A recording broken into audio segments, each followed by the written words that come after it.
Next lecture मध्ये आपण formation of ऍडजेक्टिव्हज म्हणजे ऍडजेक्टिव्हज कसे तयार करायचे त्याच्या तीन पद्धती शिकणार आहे. पहिला आहे नाउन पासून ऍडजेक्टिव्ह कसं तयार करायचं, नामापासून. दुसरा आपण शिकणार आहोत की वर्ब पासून म्हणजे क्रियापदापासून कसं ऍडजेक्टिव्ह तयार करायचं. आणि तिसरं म्हणजे ऍडजेक्टिव्ह पासून ऍडजेक्टिव्ह कसं तयार करायचं म्हणजे विशेषण पासून विशेषण कसं तयार करायचं. हे तिन्ही आपण शिकणार आहोत. आता पहिल्यांदा घेऊ आपण फ्रॉम नाउन. आता यामध्ये जर पाहिलं आपण गोल्ड, गोल्ड म्हणजे काय, सोने. तर सोने हे काय झालं, नाव झालं, बरोबर आहे का. हे नाम झाले काय वस्तूचं, नाउन झालं. तर गोल्ड पासून जे ऍडजेक्टिव्ह तयार होतं ते काय आहे, गोल्डन. जसं की आपण म्हणतो की I have a golden chain, माझ्याकडे सोनेरी काय आहे, चेन आहे. किंवा लाईफचा एखादा मोमेंट असेल, it was a beautiful and golden moment, है ना, तो माझ्या जीवनाचा कसा क्षण होता, सोनेरी क्षण होता, असंही आपण यूज करतो. त्यानंतर आहे फुल पासून जे ऍडजेक्टिव्ह तयार होतं ते काय आहे, फुलिश. केअर म्हणजे काळजी, त्यापासून काय तयार होतं, केअरफुल. अजून एक तयार होतं केअरलेस, म्हणजे एखादी गोष्ट काळजीपूर्वक होत असेल तर केअरफुल, आणि निष्काळजीपणे होत असेल तर त्याला काय म्हणतो आपण, केअरलेस. असे पण ऍडजेक्टिव्ह तयार होतात. शेम, लाज वाटणे, शेमलेस म्हणजे एखादी कृती केली समजा तर आपण काय म्हणतो, it is a shameless act, बरोबर आहे का. म्हणजे त्यांना जे काम केलं किंवा कृती केली ती कशी होती, शेमलेस. डर्ट, डर्टचं काय आहे, डर्टी, है ना. आता डर्ट म्हणजे काय, फक्त घाण, आणि डर्टी म्हणजे घाण. जसं की आपण म्हणतो की द बॉल इज डर्टी, बरोबर आहे का. तशा वेळेस डर्टी जी आपण काय वापरलं या ठिकाणी, ऍडजेक्टिव्ह वापरला. पण हा ऍडजेक्टिव्ह कोणत्या नाउन पासून तयार झालेला आहे, डर्ट या नाउन पासून. त्यानंतर गिफ्टचं गिफ्टेड, लॉफचं लॉफेबल, करेज शौर्य, लॉफ म्हणजे हास्य, करेज म्हणजे काय, शौर्य, त्याचं काय होईल, करेजियस. स्टोर्म म्हणजे वादळ, त्यापासून ऍडजेक्टिव्ह कसं तयार होईल, स्टोर्मी. जसं सध्या आपण पाहिलं तर एन्व्हायरमेंट कसं आहे, स्टोर्मी आहे, बरोबर आहे का. ग्लोरी म्हणजे एखादं वैभवशाली असेल त्याला काय म्हणतो आपण, ग्लोरी.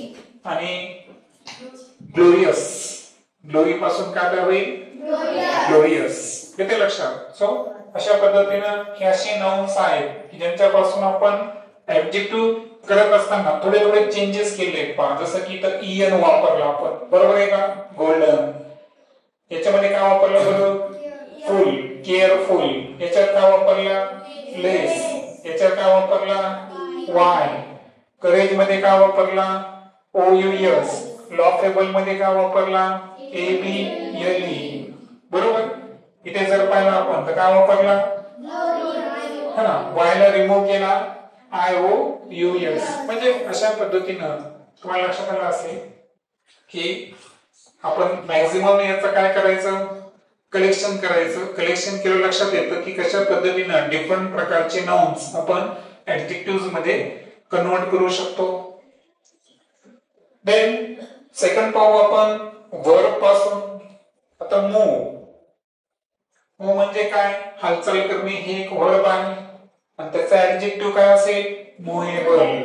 जसं की एखादी वस्तू असेल तिला आपण एका ठिकाणाहून दुसऱ्या ठिकाणी जर नेऊ शकत असेल तर ती वस्तू कशी आहे, मुव्हेबल. जसं की आता मोबाईल, लॅपटॉप हे कसे आहेत, मुव्हेबल आहेत. परंतु जर आपण समजा एखाद्या ठिकाणी संगणक फिट केलेला आहे, तो मुव्हेबल आहे का, नाही. येतं लक्षात. त्यानंतर आहे टायर. टायरच्या संदर्भात काय म्हणता येईल, टायरलेस. तर टायर म्हणजे काय, थकणे, है ना. जेव्हा आपण टायर शब्द वापरतो जनरली, पण टायर म्हणजे थकणे, थांबणे. टायरलेस म्हणजे काय, अथक. टायरलेस म्हणजे काय, अथक, न थकता काम करायला एखादा व्यक्ती. त्यानंतर सीज म्हणजे एखादी वस्तू थांबवणे, बंद करणे, त्याला काय म्हणायचं, त्याचा ऍडजेक्टिव्ह सीजलेस. टॉक बोलणे, बोलण्याला टॉकेटिव्ह है की नाही, म्हणजे एखादा व्यक्ती फार बोलका असेल तर त्यासाठी आपण काय विशेषण वापरतो, टॉकेटिव्ह. परंतु निव्वळ टॉक म्हणजे काय, बोलणे, हा काय व्हायला, वर्ब व्हायला. सो अशा पद्धतीनं डिफरंट प्रकारच्या वर्ब पासून सुद्धा आपण ऍडजेक्टिव्हचं काय करू शकतो, फॉर्मेशन करू शकतो. आणि फायनली पाहू आपण फ्रॉम ऍडजेक्टिव्ह. आता ट्रॅजिक, ट्रॅजिक हे एक ऍडजेक्टिव्ह आहे, दुःखद. त्याचं काय होईल, ऍडजेक्टिव्ह दुसरा ट्रॅजिक होईल. होईल म्हणजे संपूर्ण, पूर्ण, त्याचं काय होईल, होलसम, तीन. आणि त्याचाच ऍडजेक्टिव्ह थ्री फोल्ड, तिप्पट.